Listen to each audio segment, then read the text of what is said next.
ನಾಳೆ ಸತೀಶ್ ಜಾರಕಿಹೊಳಿ ಅವರು ಒಂದು ಅವರ ಇಲಾಖೆ ಕೆಲಸ ಏನು ಕೊಟ್ಟಿದ್ದಾರೆ ಅದರ ಗುದ್ದಲಿ ಪೂಜೆ ಕಾರ್ಯ ಪ್ರಾರಂಭ ಮಾಡಲಿಕ್ಕೆ ನಾಳೆ ಬರ್ತಾ ಇದ್ದಾರೆ. ಸುಮಾರು 4 ಕಡೆಯಲ್ಲಿ ಅದು ಕೆಲಸವನ್ನ ಪ್ರಾರಂಭ ಮಾಡ್ತಾ ಇದ್ವಿ.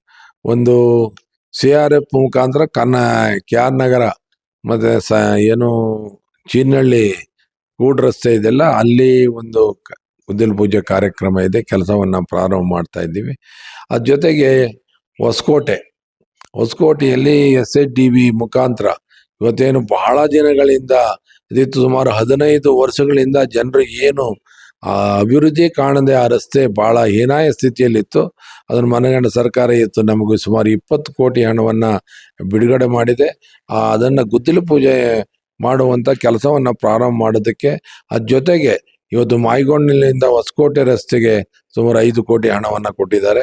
ಹಾಗೆ ತಂದ್ರೆಕೊಪ್ಪಲು ಗ್ರಾಮಕ್ಕೆ ಹೋಗುವಂತ ರಸ್ತೆ ಅಭಿವೃದ್ಧಿಗೆ 3.5 ಕೋಟಿ ಹಣವನ್ನ ಕೊಟ್ಟಿದ್ದಾರೆ. ಒಟ್ಟು 34.5 ಕೋಟಿ ಹಣವನ್ನ ನಾಳೆ ಕೆಲಸವನ್ನ ಪ್ರಾರಂಭ ಮಾಡ್ತಾ ಇದ್ವಿ. ಅದ್ರ ಗುದ್ದಲಿ ಪೂಜೆ ಕೆಲಸವನ್ನ ಮಾನ್ಯ ಸಚಿವರಾದಂಥ ಸತೀಶ್ ಜಾರಕಿಹೊಳಿ ಅವರು ಪ್ರಾರಂಭ ಮಾಡ್ತಾರೆ.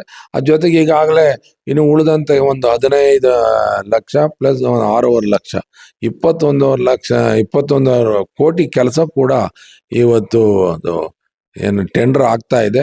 ಟೆಂಡರ್ ಆದ್ಮೇಲೆ ಆ ಕೆಲಸ ಕೂಡ ಪ್ರಾರಂಭ ಮಾಡ್ತೀವಿ. ಧನ್ಯವಾದ ಸರ್.